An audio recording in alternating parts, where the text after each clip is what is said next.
Hi అందరికీ welcome back to cooking with Lakshmi. ఈరోజు recipes వచ్చి ఊదలతో ఎలాంటి వంటలు చేసుకోవచ్చో ఈ వీడియోలో చూపిస్తాను. ఊదలు అనేవి కూడా ఒక మిల్లెట్ అండి.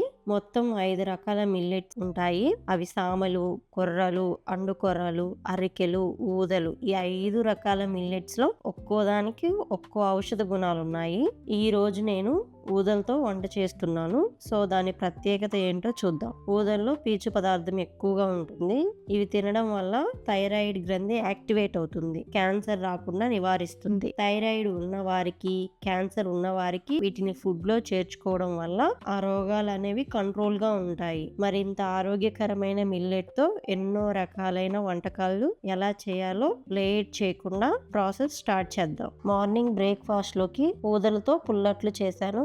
ఎలా ప్రిపేర్ చేయాలో చూసేద్దాం. ఫస్ట్ ఇక్కడ నేను చూపిస్తున్నట్టుగా 2 కప్పుల ఊదలు, 1 కప్పు గడ్డ పెరుగు తీసుకోండి. ఇప్పుడు ఈ 2 కప్పుల ఊదల్ని ఒక గిన్నెలో పోసుకొని వాటర్ తో శుభ్రంగా కడిగి దానిలో 1 కప్పు పెరుగు తీసుకున్నాం కదా, దానిని వేసి స్పూన్ తో ఊదల్ని పెరుగు మొత్తం ఒకసారి కలపండి. దానిలో 1 టేబుల్ స్పూన్ మెంతులు కూడా వేస్తున్నాను. ఇప్పుడు ఈ మిశ్రమాన్ని 4 గంటల పాటు ఇలా నానబెట్టుకోవాలి పెరుగులోనే. 4 గంటల తర్వాత డైరెక్ట్ గా గ్రైండర్ లో వేసి గ్రైండ్ చేసుకోవటమే. ఇంకా ఎక్కడ వాటర్ యాడ్ చేయాల్సిన పని లేదండి. వాటర్ యాడ్ చేయకుండానే మెదిగిపోతుంది ఈ పిండి మొత్తం. ఇప్పుడు ఈ పిండిని బౌల్లోనికి వేసి మూత పెట్టుకొని నైట్ అంతా ఉంచి మార్నింగ్ కి పుల్లట్లు వేసుకోవడానికి బాగుంటుంది. చూడండి, మార్నింగ్ కి మూత తీసి చూస్తే పిండి పులుసు ఉంటుంది.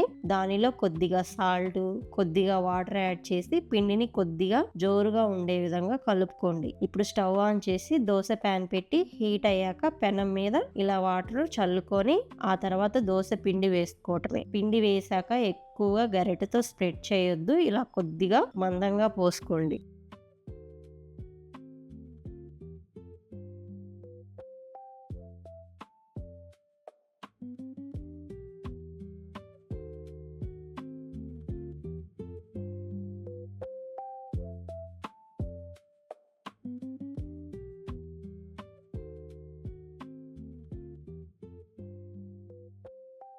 మనం చేసుకున్న పుల్లట్లని ఒక ప్లేట్ లో పెట్టుకొని పల్లీ చట్నీతో లేదా కొబ్బరి చట్నీ అయినా తింటుంటే ఆహా అనాల్సిందే. టేస్ట్ అయితే చాలా బాగుందండి. దోశ వేసేటప్పుడు పులుపు వాసన వచ్చింది. తినేటప్పుడు కూడా దోశ పుల్లగా ఉంటుందేమో అనుకున్నాను. లేదండి, చాలా అంటే చాలా సాఫ్ట్ గా మెత్తగా ఉంది ఊదలతో చేసిన పుల్లట్లు రెసిపీ అయితే.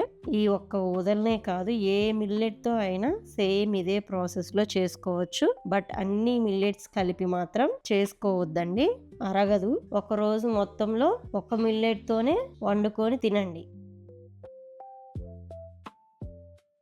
ఆఫ్టర్నూన్ లంచ్ లోకి కొబ్బరి పాలతో ఊదల రైస్ చేశాను. దానికి కాంబినేషన్ గా టమోటా షార్వా ఎలా ప్రిపేర్ చేయాలో చూసేద్దాం. ఫస్ట్ కొబ్బరి పాలల కోసం కొబ్బరికాయ తీసుకొని ఇలా చిన్న చిన్న ముక్కలుగా కట్ చేసి ఇలా మిక్సీ జార్లో వేసి మెత్తగా పేస్ట్ లాగా మిక్సీ పట్టుకొని కొబ్బరి పాలను వేరే బౌల్లోకి సపరేట్ చేసుకోండి. ఆ తర్వాత నేను ఇలా శుభ్రంగా కడిగి ఊదల్ని 6 గంటలు నానబెట్టుకున్నాను. వీటిని రైస్ కుక్కర్ గిన్నెలోనికి వేసుకొని కొబ్బరి పాలు పోసుకోవటమే. ఊదలు 2 గ్లాసులు తీసుకున్నాను. 2 గ్లాసులకి 3 గ్లాసులు కొబ్బరి పాలు పోసుకొని పక్కన పెట్టుకుందాం. ఇప్పుడు స్టవ్ ఆన్ చేసి ప్యాన్ పెట్టి 1 టేబుల్ స్పూన్ నెయ్యి వేసి హీట్ అయ్యాక బిర్యానీ మసాలాలు వేసి 1 నిమిషం ఫ్రై చేశాక దానిలో సన్నగా పొడవుగా కట్ చేసిన ఉల్లిపాయ ముక్కలు, పచ్చిమిర్చి చీలికలు వేసి 1 టేబుల్ స్పూన్ జీలకర్ర వేసి దోరగా ఫ్రై చేసుకోవాలి. ఇప్పుడు ఈ మిశ్రమాన్ని రైస్ కుక్కర్ గిన్నెలోనికి వేసుకొని లాస్ట్ లో 1 టేబుల్ స్పూన్ సాల్ట్, కొత్తిమీర వేసి రైస్ కుక్కర్ గిన్నెలో పెట్టి స్విచ్ వేస్తే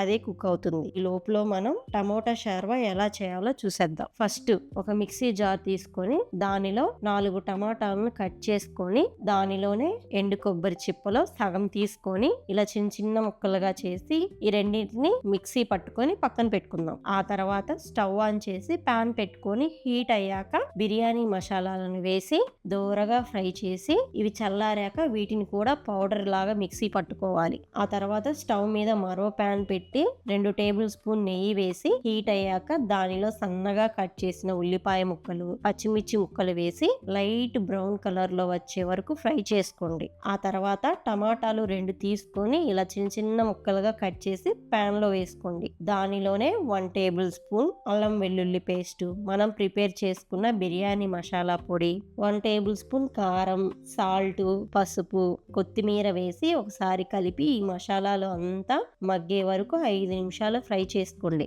5 నిమిషాల తర్వాత చూస్తే ఇలా నెయ్యి పైకి వచ్చి బాగా ఉడికిపోయినట్టు ఉంటుంది. ఇప్పుడు దీనిలో మనం ప్రిపేర్ చేసుకున్న టమోటా పేస్ట్ వేసి మీకు షార్వాకి ఎంత క్వాంటిటీలో కావాలో అన్ని వాటర్ పోసుకొని లాస్ట్ లో సాల్ట్ సరిపోయిందో లేదో చెక్ చేసుకొని మూత పెట్టి ఒక 10 నిమిషాలు ఈ టమాటా షార్వాని మరిగించుకోండి. 10 నిమిషాల తర్వాత చూస్తే బాగా మరుగుతూ ఉంటుంది. అప్పుడు స్టవ్ ఆఫ్ చేసి బాండీని దించి పక్కన పెట్టుకోండి. రైస్ కుక్కర్ గిన్నెలో మిల్లెట్ కూడా ఉడికిపోయి ఉంటుంది. ఆహా, స్మెల్ కే నూరు ఊరిపోతుంది. చాలా బాగా కుక్ అయింది.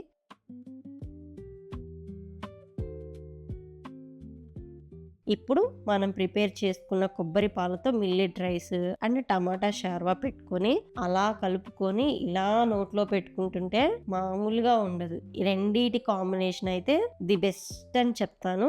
టేస్ట్ కూడా బాగుంది. మీరు మాత్రం ఈ కాంబినేషన్ అయితే తప్పకుండా ట్రై చేయండి.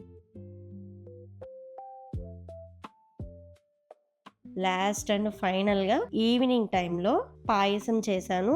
ఫుల్ గా వర్షం పడుతుంది. వేడిగా ఏదైనా తీపి తినాలనిపించింది. అదేంటో వర్షంలో వేడి వేడిగా ఎవరికైనా స్పైసీగా ఉండే తినాలి అనుకుంటారు. నేను మాత్రం వేడి వేడిగా స్వీట్ ఐటమ్స్ తినడానికి ఇష్టపడతాను. అందుకని నేను కొబ్బరి పాలతో మిల్లెట్ పాయసం చేశాను. ఎలా చేశానో స్టెప్ బై స్టెప్ కొలతలతో సహా చెప్తాను, చూసేయండి. 2 గిన్నెలు తీసుకొని ఒక గిన్నెలో 1 గ్లాసు సగ్గుబియ్యం, మరో గిన్నెలో 1 గ్లాసు ఊదలు తీసుకొని శుభ్రంగా కడిగి వాటర్ పోసుకొని 4 గంటలు నానపెట్టుకోండి. 4 గంటల తర్వాత స్టవ్ ఆన్ చేసి బాండీ పెట్టుకొని దానిలో 500 ml వాటర్ పోసుకోవాలి. మనం 4 గంటల ముందే నానపెట్టుకున్నాం కదా సగ్గుబియ్యం ఊదల్ని, ఎంచక్కా నానిపోయి ఉంటాయి. ఇప్పుడు ఈ ఊదల్లో ఉండే వాటర్ సపరేట్ చేసి బౌల్లోనికి వేసుకొని ఉడికించుకోవాలి.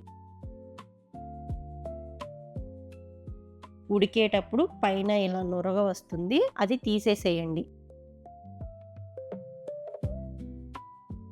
ఆ తర్వాత 10 నిమిషాలకే ఈ మిల్లెట్ ఉడికిపోతుంది. దానిలో సగ్గుబియ్యం కూడా వేసి 5 నిమిషాలు కలుపుతూ ఉడికించుకోవాలి, లేకపోతే అడుగంటుతుంది.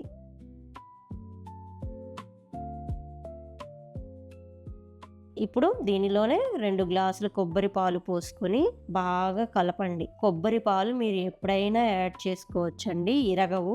అదే రెగ్యులర్ గా మనం వాడే పాలైతే వేడి వేడి మీద పోసుకుంటే ఇరిగిపోతాయి. సో ఈ కొబ్బరి పాలు ఉడికేటప్పుడైనా యాడ్ చేసుకోవచ్చు, లాస్ట్ లోనైనా యాడ్ చేసుకోవచ్చు. ఆ తర్వాత 2 కప్పులు బెల్లం తురుము, చిటికెడి ఇలాచీ పౌడరు, కొద్దిగా సాల్ట్ యాడ్ చేసుకోవడమేనండి. టేస్ట్ కోసం సాల్ట్ వాడతారు, చాలా బాగుంటది ఆ పాయసం తినేటప్పుడు. లాస్ట్ లో ఒక బాండీ పెట్టుకొని నెయ్యి వేసుకొని హీట్ అయ్యాక జీడిపప్పు, కిస్మిస్లు కూడా వేసి ఫ్రై చేసి పాయసంలో వేసుకోవటమే. అంతే అండి, వేడి వేడిగా కొబ్బరి పాలతో చేసిన మిల్లెట్ పాయసం రెడీ అయిపోయింది. చాలా సింపుల్ ప్రాసెస్ అండి. అలా వర్షం పడే టైంలో వేడి వేడిగా ఊదుకుంటూ ఇలాంటి హెల్దీ స్వీట్ ఐటమ్ ని తినాలన్న అదృష్టం కూడా ఉండాలి. వారంలో 2 సార్లు అయినా పచ్చి కొబ్బరిని వాడతానండి. ఇలా డిఫరెంట్ గా చేసుకొని తింటాం. ఎందుకంటే కొబ్బరిలో కాల్షియం ఎక్కువగా ఉంటుంది, మన బోన్స్ ని ఇంకా స్ట్రాంగ్ చేస్తుంది. ముఖ్యంగా లేడీస్ చూస్తాం కదా, ఈ కీళ్ళ నొప్పులని, జాయింట్ పెయిన్స్ అని, అలాంటి ప్రాబ్లమ్స్ రాకుండా ఉండాలి అంటే వీక్లీ 2 టైమ్స్ అన్నా తినాలి. నాకైతే ఈ పాయసం చాలా బాగా నచ్చింది. మా తమ్ముడు కూడా తిన్నాక చాలా బాగుంది అక్క అని చెప్పాడు. ఈ రెసిపీస్ అన్ని మీకు నచ్చితే ట్రై చేసి ఎలా ఉన్నాయో చెప్పండి. మన ఛానల్లో ఉన్న వంటలు చూసి అలా వెళ్ళిపోకండి. సబ్స్క్రైబ్ చేసుకొని వారు సబ్స్క్రైబ్ చేసుకోండి. రేపు మళ్ళీ కలుద్దాం. అంతవరకు బాయ్ బాయ్.